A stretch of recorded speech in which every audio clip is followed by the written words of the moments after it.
Welcome to LC Screen Talk. My name is Larry, and this is my review of the Happytime Murders.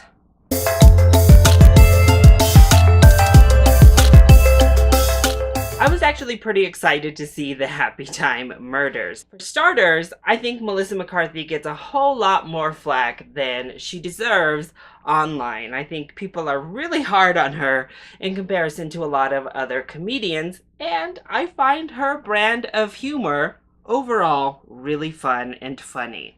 Add that to some R-rated puppetry debauchery, and I was on board. The trailer I thought was okay. I think that some of the jokes in there landed and some did not, but I was still optimistic that this would be a film that I found funny and I enjoyed. Unfortunately, that wasn't the case. This was a big wasted opportunity.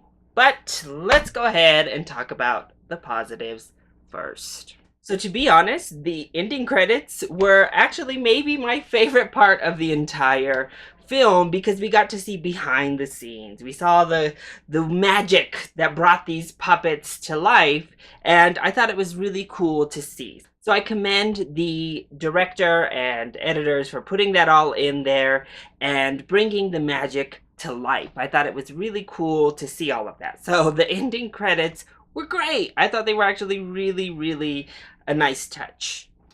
I also enjoyed Maya Rudolph and Melissa McCarthy when they were together. There is a sequence in which their characters finally meet up and they team up and go on their own little side adventure. And I thought that was some of the most entertaining portions of the film. It made me long for a straight up Melissa McCarthy, Maya Rudolph buddy cop film, really, and made me just realize how much chemistry was lacking in the film we actually received.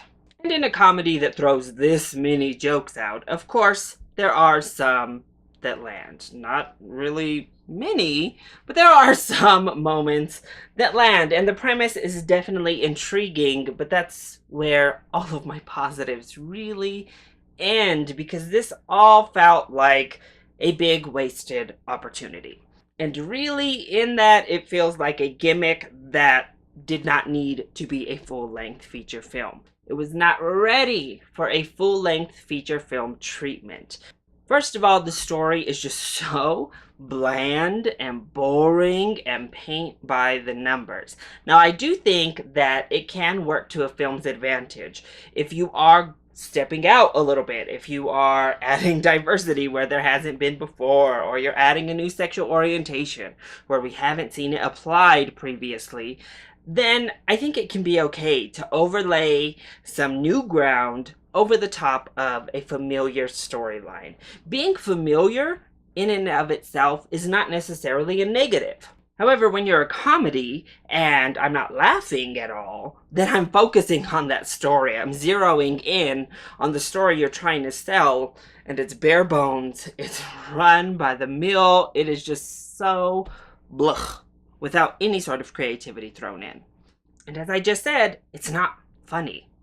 Really at all. Of course, when we get the first throw out of these puppets being crazy and really hitting that R rating home, it's fun, it's cute, it introduces us.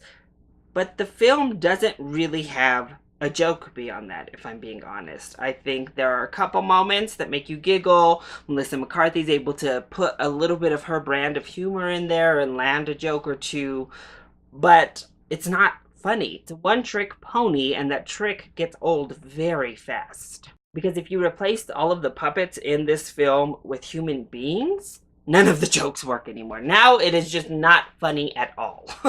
And in place of interesting characters and an interesting storyline and development to this story and to this world, they just throw in as many crude jokes as they possibly can.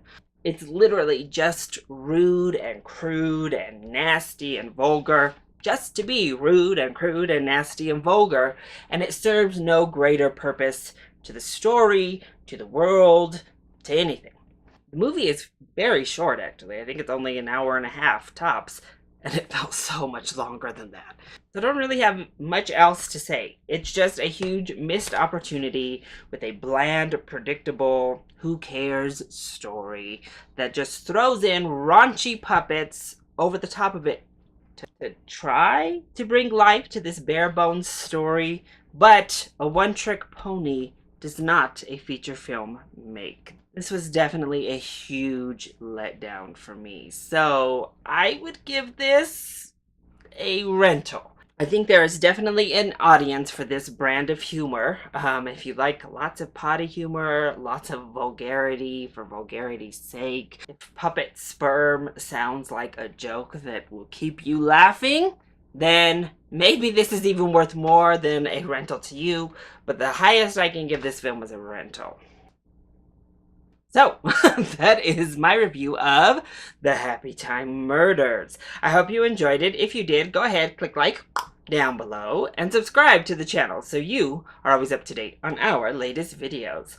Also, join in on the discussion. Are you excited to see the Happytime Murders? And what is your favorite film in which the medium was originally intended for children, but it's turned R-rated? Let me know either in the comment section down below, or you can hit me up on Twitter. I love you all so much for your support. Mwah!